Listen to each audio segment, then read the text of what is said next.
कोपरगाव नगरपालिका निवडणूक रणधुमाळीत तेजीत आली असून राजकीय घडामोडींना वेग आला आहे। उमेदवारी अर्ज दाखल करण्याच्या आज शेवटच्या दिवशी राष्ट्रवादी अजित पवार गटाचे नगराध्यक्ष पदाचे काळे गटाचे अधिकृत उमेदवार काकासाहेब कोयटे यांनी आमदार आशुतोष काळे यांच्या उपस्थितीत शक्ती प्रदर्शन न करता आपला उमेदवारी अर्ज निवडणूक निर्णय अधिकारी भारती सागरे, तहसीलदार महेश सावंत व मुख्य अधिकारी सुहास जगताप यांच्याकडे सुपूर्द केला आहे।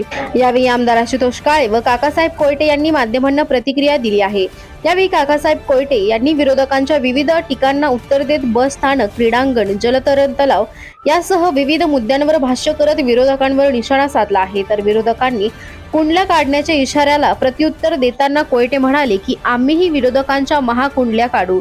यावेळी आमदार आशुतोष काळे, राजेंद्र बापू जाधव, अशोकांना रोहमारे, सुहासिनी कोयटे, संदीप कोयटे, राष्ट्रवादी शहराध्यक्ष सुनील गंगुले, बाळासाहेब आडव, बंदार पहाडे, जनार्दन कदम उपस्थित होते।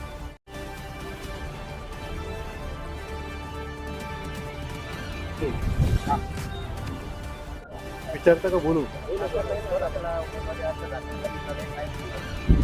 माझा उमेदवारी अर्ज दाखल करण्यात आलेला आहे आणि मी किती मताने निवडून येणार एवढाच फक्त प्रश्न राहिलेला। मी निवडून येणार हे तर विरोधी पक्षाने सुद्धा, भारतीय जनता पक्षाने सुद्धा मान्य केलेले आहे। स्नेहाताईच एका मुलाखतीमध्ये तुमच्या समोरच बोललेले आहे की काका आता 76 वर्षाचे आणि त्यांना 81 वर्षापर्यंत ते नगराध्यक्षपर्यंत राहणार आहे। 81 वर्षापर्यंत ते कसं काम करू शकणार? म्हणजे मी निवडून आलो हे त्यांनी कबूल केलेले, मी गृहीत धरलेलं आहे। त्याच्यामुळे आमचा विजय हा प्रचंड बहुमताने होणार आहे। आणि मी सुद्धा खरं तर निवडणुकीच्या प्रचाराला जेव्हा सुरुवात केली, आशुतोष दादांचं काम पाहून मला सुद्धा सुखद धक्के बसले अनेक। विशेषतः मी गेल्या काल प्रभाग क्रमांक 1 आणि 2 मध्ये फिरलो। त्या भागामध्ये 9 इंच जाडीचे डांबराचे रस्ते केलेले आहेत, 2-2 फुटाचे ड्रेनेज लाईन केलेली आहेत आणि अतिशय दर्जेदार काम, अतिशय क्वालिटीचं काम दादांनी केलेलं आहे। तीच परंपरा मला पुढच्या माझ्या कारकिर्दीमध्ये टिकवायची आहे। कोणतं विजन समर्थन आपण या निवडणुकीत उतरलं? व्हिजन, माझे तर अनेक व्हिजन आहेत।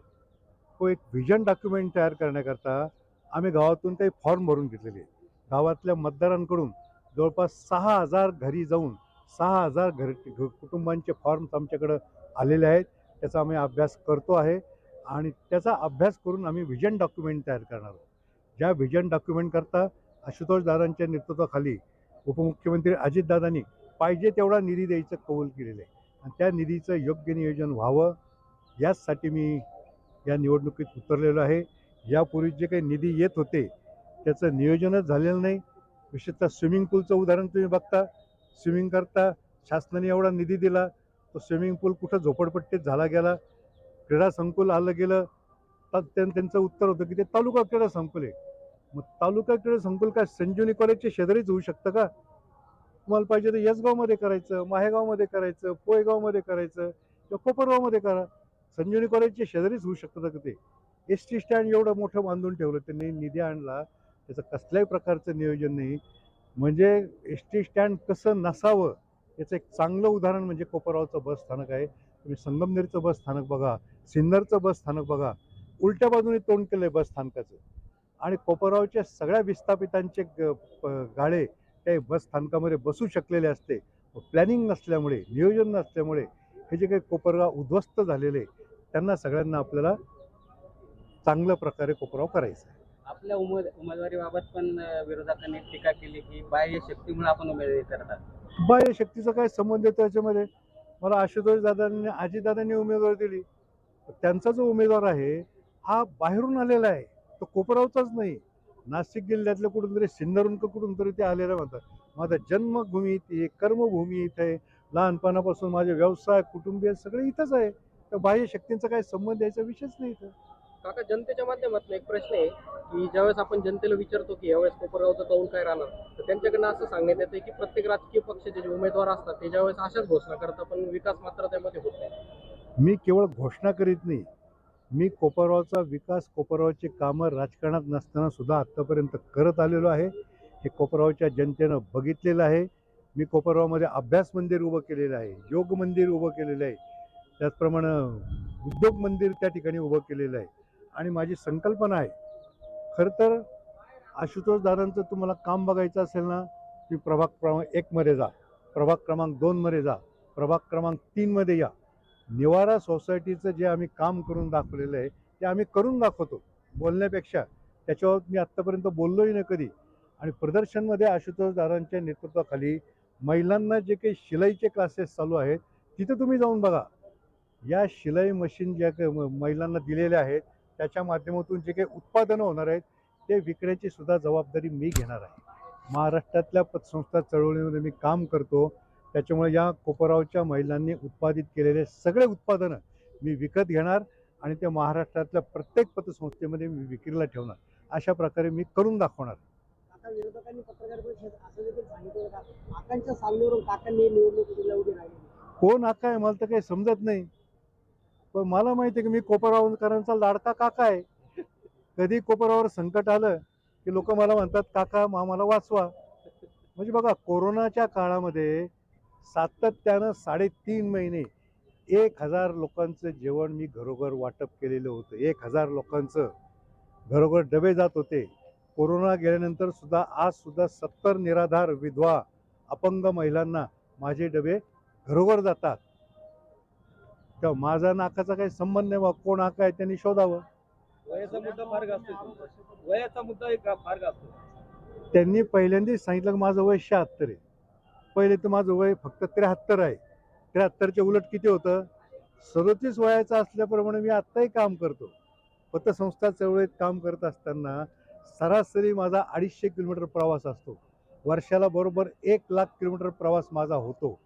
आणि तो प्रवास जर मी करू शकतो तर कोपरावच्या विकासाकरता प्रवास मी नक्कीच करणार आहे. इतर ठिकाणी मी जे काही बघितलेलं आहे शहरं कसे चांगले झालेले आहेत त्याप्रमाणे कोपरगाव नगर जिल्ह्यात नव्हे महाराष्ट्रात 1 नंबर काम करण्याचा संकल्प मी सोडलेला आहे. आणि माझं यापुढचं आयुष्य कोपरगावचा विकास हाच ध्यास आणि माझा श्वाससुद्धा कोपरगावचा विकास. दिवसातले 24 तास मी कोपरगाव करता, कोपरगाव नगरपालिकेकरता, कोपरगावच्या नागरिकांकरता काम काम आणि फक्त कामच करणार आहे.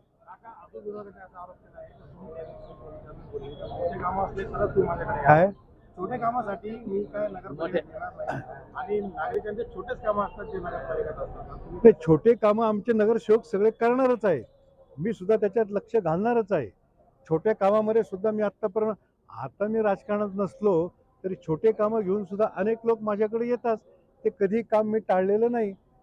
छोटे कामं आमच्याबरोबर आशुतोष दादांनी जे तरुण पिढी दिलेली आहे, म्हणजे या तरुण पिढीला अनुभवी नेतृत्व जे आशुतोष दादांनी दिलेलं आहे त्या तरुण पिढीला सुद्धा काम करण्याची संधी मिळाली पाहिजे. तर त्यांच्या दृष्टीनं माझ्या मार्गदर्शनाखाली तरुण पिढी हे सगळे कामं करणारच आहे. विरोधकांनी एक क्लिप व्हायरल होत आहे त्यात म्हणते का तुमच्या सर्व कुंडल्या बाहेर काढू अशी क्लिप व्हायरल होती. काढा ना. माझ्या कुंडल्या सगळ्या सहकार्याच्या कुंडल्या आहेत.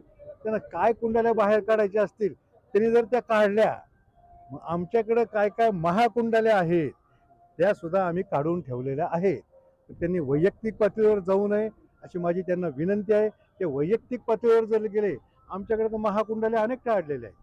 उमेदवाराच्या काढलेल्या आहेत, उमेदवारांच्या नेत्यांच्या काढलेल्या आहेत. पण त्या भानगडीत त्यांनी पडू नये अशी आमची त्यांना विनंती आहे. याच्यावर त्यांची मर्जी. त्यांनी काढलं तर चांगलंच आहे, नाही काढलं तर चांगलंच आहे, आणि काढलं तर त्याच्यापेक्षा चांगलं आहे. आम्हालाही त्याला उत्तर देता येईल चांगल्या पद्धतीने. अशी पण चर्चा आहे की तुम्ही एक राजकीय बॉम्ब टाकलाय.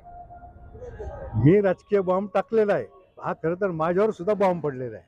आशुतोष दादांनी माझ्यावर अचानक जबाबदारी दिली, अजितदादांनी त्याला साथ दिली, त्याच्यावर माझ्यावर जो हा बॉम्ब टाकलेला आहे हा खरं तर मला जो बॉलिंग केलेली आहे ती मी सिक्सर त्याच्यावर नक्कीच मारणार आहे.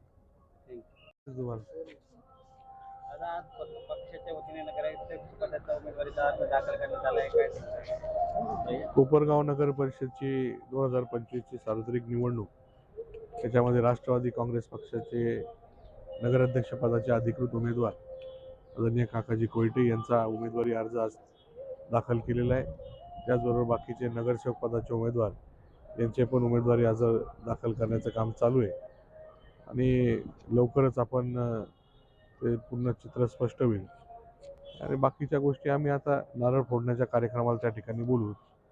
परंतु राष्ट्रवादी काँग्रेस पक्षाचे नगराध्यक्ष पदाचे उमेदवार आणि नगरसेवक पदाचे उमेदवार हे म्हणजे नगराध्यक्ष पदाचे चांगल्या मताने येतीलच, पण जास्तीत जास्त नगरसेवक देखील त्या ठिकाणी निवडून येतील ही खात्री मला मनामध्ये आहे.